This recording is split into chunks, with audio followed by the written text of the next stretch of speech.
cottage. Kung hindi sa loob ng cottage, ewan ko lang, ako kukuha. Oo ah. Eh, siyempre naman, sa loob ng cottage, makatakot. Oo, kasi wala lang magsisisi. Oo, ay Baka nasa. sabihin, pagbibintangan ko pag Oo nga, nandito ka sa lugar. Mga sobi ayaw ko ganun. May ID kami, ma'am. Si ate nagkukwento ng ano, May ID kami po. ng Kasama kita mag-ano sa tinuro tao. niya yung 3,000, hindi man lang daw bumalik sa kanya ng kahit sa piraso. Di ba? Nakatakot ko ano eh. Magkano naman po kinikita niyo sa isang araw? Oo. Magkano naman kinikita niyo sa isang araw? Ay, minsan mayroon mag-pili, minsan hindi. Hindi naman tayo palagi araw-araw. Eh, siyempre, kita kami, mga 1,000, mga 500. Pero yan, Maraming tao, mga 2,000. inaangkat niyo lang.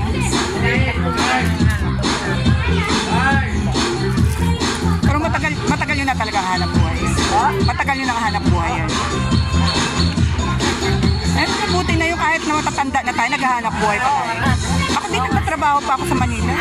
At saka hindi ako pwede matulog. Matulog kahit hindi ako pwede. Okay. Ayaw ko ganun.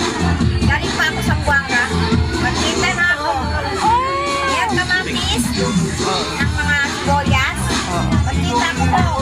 Oo, ano-ano paninda ko po. Ay, vlogger kayo sa akin. Baka financing mga anak ko doon sa sa Buanga. Pag nag-viral ka, Ano sila? Babayran mo. Oh, pabayran po.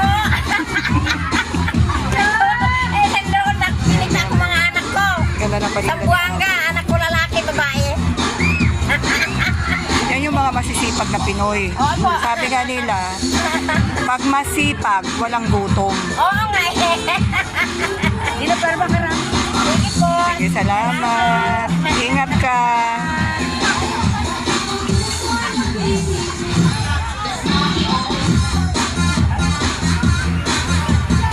Trip Food Beach.